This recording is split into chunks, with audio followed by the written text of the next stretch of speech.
Welcome back to Women Be Talking. This is part 2 of my Bumble dating experience. So if you haven't seen part 1, go back and watch it. These are the men who did not stand me up. Enjoy. One was a doctor, really nice guy, 6-pack. Like, how do you have time for that body? Anyway, to me it's a catch-22 because I've heard this, and this is the year that I've decided to keep to it. When someone tells you about themselves, you have to listen. And we had drinks and he got to talking and he just told me about himself, and I just had to listen because the things that he was saying about his stance on women and dating and the stuff he did to his ex, he was telling me how he would play mind games with her. And it was interesting because I'm sure that he's probably told this story to other women and they would be like, oh, okay, I'm gonna be different. Not I know I'm not any different. He wasn't the one. Second guy I go out with looks just like his pictures, has like a swag about him.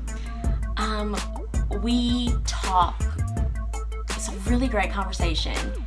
He's so charming. I had to think about Matthew Hussey with his dating tips. It's like I have to be present. And at one point I just wanted to sit and look at him because he's so interesting. But I stopped myself and I, engaged in the conversation. And I kept asking him, what did he do? And he kept saying, well, I do a little bit of everything. And he would be like all over the place with all these things that he does. But it's like, if someone asks me what I do, I say I'm a real estate broker. Or when I was a teacher, I'd say I'm a teacher. I won't be like, I do a lot of things. What? So, of course, after the date, I call my friend. I'm like, listen, this guy's amazing. Except he ain't got no job, girl. Because that's what that means. If you do everything, a whole bunch of things, you ain't got no job. Let's keep it real. So I broke my rule and I Googled him. Bumble, man. He actually was being honest when he said he does a lot of things. If I tell you what he used to do, then it narrows it down so much that you know exactly who he is.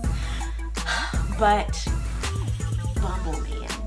So third guy is the CEO of this major company, same deal. I cannot tell you the name of the company or you would know exactly who he was. I don't want to say who people are without their permission. That's gonna be one of my YouTube rules. But yeah, he's on Bumble. He's the CEO of a major corporation.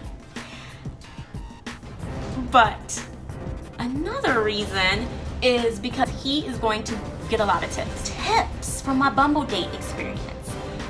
Number 1, eye contact. One of my Bumble dates, he barely looked at me the whole time. He literally is telling me whole stories about his life, and just, I don't know if he was afraid to look at me or I thought, well, maybe, he's unable to look people in the eye because I know that can be something that people do, but it's so off-putting to have a conversation with a person who doesn't look at you. And it's weird. Eye contact.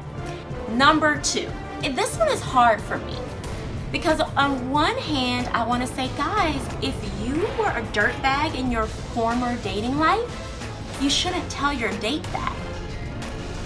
But then again, I sort of want to know so I can know not to go out with you again.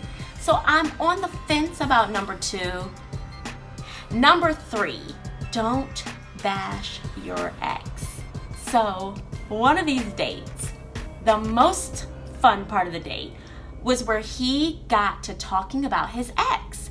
And he was so animated and interesting and passionate about how horrible she was. And because I like to listen to people and hear stories and talk about relationships, I was with them. I was listening and interested, asking questions and everything. However, I'm not gonna date you because if you got that passionate about bashing her to me, I know you were just as passionate about bashing her to her. Once we've dated or we have a history, it's, of course, I want to know about your past relationships and what you like and what they did. I want to know all of it. However, the first time we meet, don't do it. Just hold it back. Hold it back. Like, it makes you look crazy. So don't bash your ex. Oh, don't lie. I don't think this is a dating rule. I feel like it's a life rule when it comes to grown-ups. You don't need to lie to people you've just met. And I can respect, I don't want to talk about that.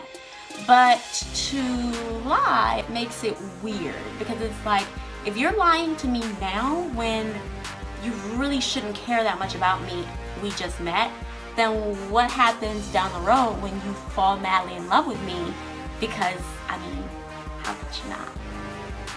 Number 5, don't be boring. Don't be boring. I know it's so hard. I am not the boring police. I get it. Everyone has their own level of entertainment, but I don't know how to explain this one. You just can't be boring. Don't stand people up. Did I say that? It's weird because I shouldn't be torn on Bumble, because actually I went out with 3 guys. All 3 were very attractive and successful men who looked like their pictures. One stood me up, but what did I expect? Overall, I had a great Bumble experience. Like, I can't say that I've had any of the creepy messages or body pictures or stalkers that I've had from other sites that I will be sharing with you. I like Bumble. I mean, I'm dating so much, I should be married by February. I've been having fun. If you are getting to this part of my video, thanks so much for watching.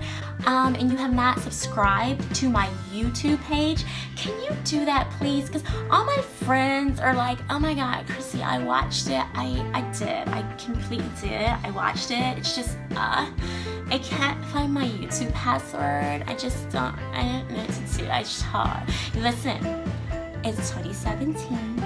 I need you to either find your YouTube password by resetting your YouTube password, then logging in and subscribe to my page.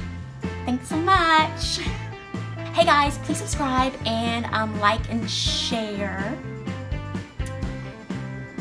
Bye.